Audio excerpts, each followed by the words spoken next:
Passport Entry into India Act 1920, which put force that no foreigner can enter into India without a passport. Police authorities को भी यहाँ पर जो है power मिली हुई है सेक्शन 4 के तहत कि it can exercise the power to arrest a foreign national living illegally in India in terms of section 4 of passport act 1920. So again ये चारों जो एक्ट हैं या जो ये चारों लीगल प्रोविजंस हैं ये चारों डील करते हैं इलीगल इमिग्रेंट से. The problem is implementation. The problem is not the lack of law, the problem is implementation. And उसी के कारण ये जो PIL ऑनरेबल सुप्रीम कोर्ट के सामने भी गई, वो भी इसीलिए गई थी कि भाई सरकारें कानून होने के बावजूद भी उसे इंप्लीमेंट नहीं कर रही हैं. देखना ये यहां पर इंटरेस्टिंग होगा कि कब इन कानूनों को इंप्लीमेंट करके धरातल पर इस पूरी एक्सरसाइज को कंप्लीट किया जाता है, NRC की एक्सरसाइज को कंप्लीट किया जाता है. और ये भी काफी इंटरेस्टिंग रहेगा कि किस तरह से ये जो इलीगल इमिग्रेंट्स हैं इन्हें उनके देशों में वापस भेजा जाता जाएगा. ऐसी ही एक PIL हमें रिसेंटली देखने को मिलती है जहां ये डिमांड की गई कि सेंट्रल गवर्नमेंट और स्टेट गवर्नमेंट्स को ये डायरेक्शंस दी जाएं कि वे जितने भी इलीगल इमिग्रेंट्स हैं उन्हें आइडेंटिफाई करके डिपोर्ट करें.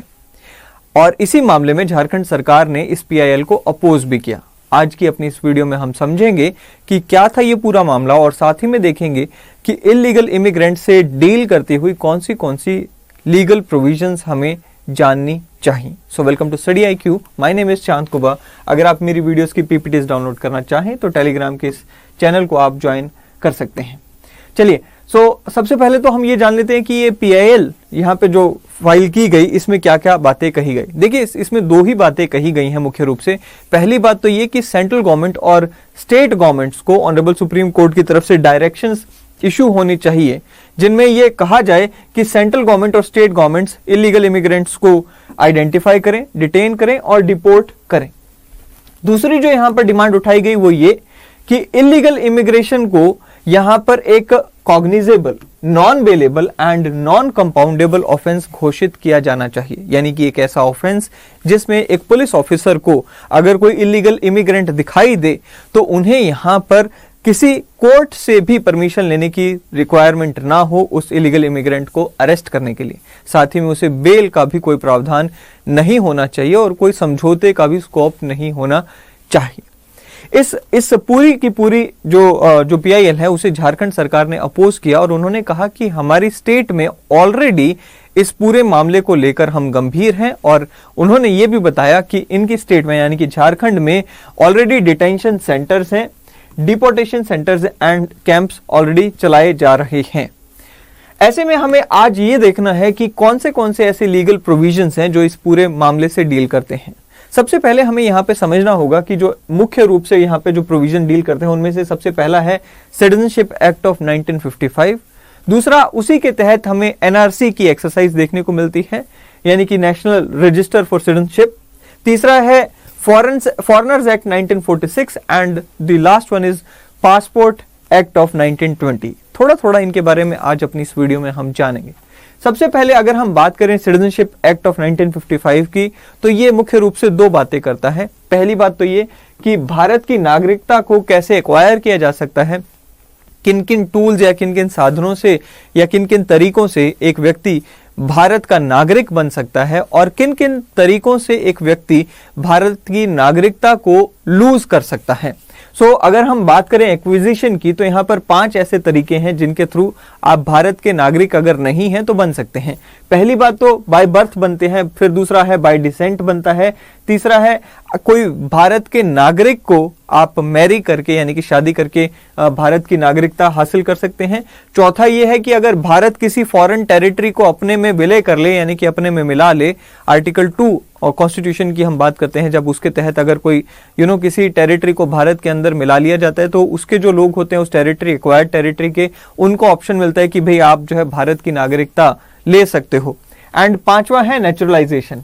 अब नेचुरलाइजेशन एक ऐसा प्रोसेस है जहां हमें देखने को मिलता है कि एक ऐसा व्यक्ति जिसका भारत से किसी प्रकार से पहले कोई कनेक्शन नहीं रहा वो भारत में आकर बस जाए और लगातार 12 साल भारत में रहे तो वो अप्लाई कर सकता है नेचुरलाइजेशन के थ्रू भारत की नागरिकता हासिल करने के लिए. लेकिन यहां पर उसके लिए भी कुछ कंडीशंस हैं। पहली बात तो ये कि उसे अपने पुराने देश की नागरिकता त्यागनी होती है, और दूसरी बात ये कि भारत में वो 12 साल रहा हो, और तीसरी जो कंडीशन है वो भारत में एक इलीगल इमिग्रेंट के रूप में ना आया हो, यानी कि एक इलीगल माइग्रेंट ना हो, तभी वो भारत में जो है नेचुरलाइजेशन से जो है एक नागरिक बन सकता है। अब इलीगल इमिग्रेंट कौन होता है, ये हमें देखने के लिए देखना पड़ेगा हमारी इस डेफिनेशन को। कहता है जी विदाउट, जो एक ऐसा फॉरेनर जो कि विदाउट अ वैलिड पासपोर्ट या फिर अदर ट्रेवल डॉक्यूमेंट भारत में आया हो, उसे आप इलीगल इमिग्रेंट कहेंगे। या फिर एक ऐसा फॉरेनर जो कि आया तो प्रॉपर पासपोर्ट के साथ था या प्रॉपर ट्रेवल डॉक्यूमेंट्स के साथ था, लेकिन उसका जो पासपोर्ट है उसमें जो वीजा भारत की सरकार की तरफ से उसे मिला था वो वीजा एक्सपायर हो गया, उसके बाद भी वो भारत में रह रहा है, तो वो क्या हो गया, इलीगल इमिग्रेंट हो गया। अब दूसरी बात ये कि फॉरेनर्स एक्ट यहां पर हमें समझना होगा। देखिए हमने कहा कि नेचुरलाइजेशन के थ्रू अगर आपको यहां पर अगर भारत की नागरिकता लेनी है तो आप यहां पर एक इलीगल इमिग्रेंट नहीं हो सकते। इलीगल इमिग्रेंट कौन है वो हमने देखा। अब देखते हैं फॉरेनर्स एक्ट की।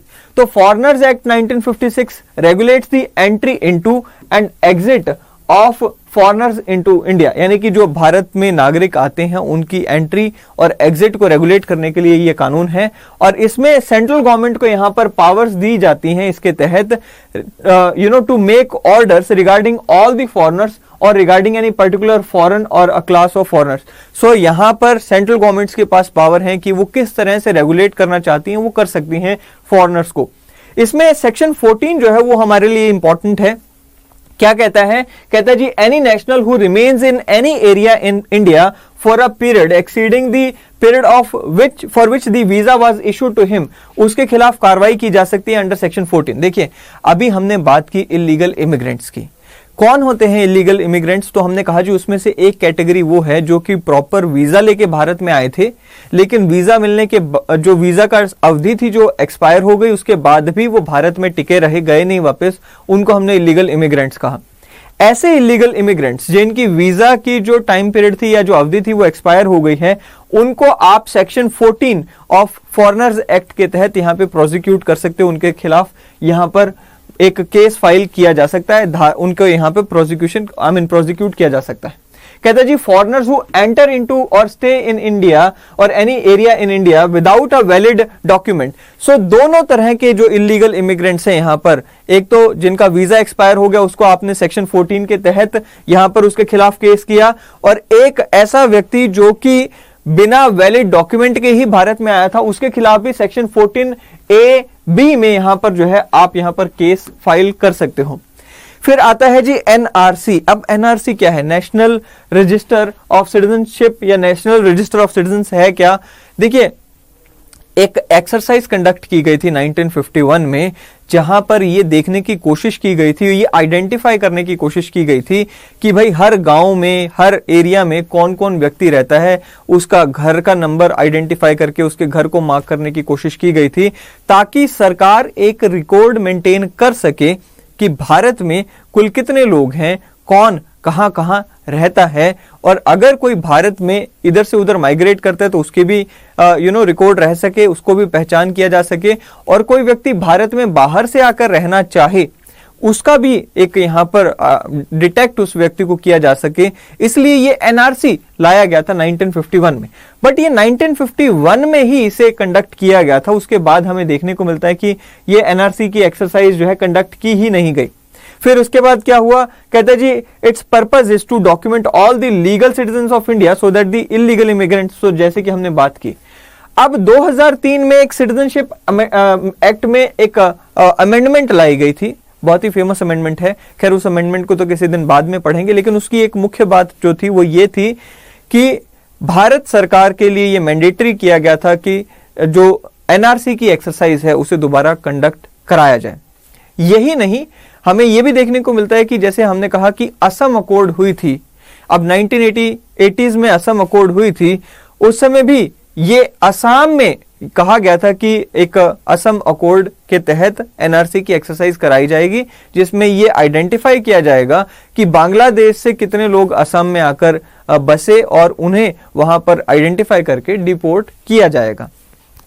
खैर वो असम का जो एनआरसी होना था उसे ऑनरेबल सुप्रीम कोर्ट की डायरेक्शंस के बाद 2014 में कंडक्ट करने के लिए कहा गया, और उसमें हमें देखने को मिलता है कि वो असम की जो एनआरसी हो रही है वो अभी भी एक ऐसा ऑनगोइंग प्रोसेस है जो अभी कंप्लीट नहीं हुआ है। उसमें फर्स्ट टाइम एनआरसी हुआ, यानी कि फर्स्ट टाइम आइडेंटिफिकेशन हुआ, जो बाहर से आए हैं उसमें कई सारे ऑब्जेक्शंस उठे, फिर सेकंड टाइम हुआ।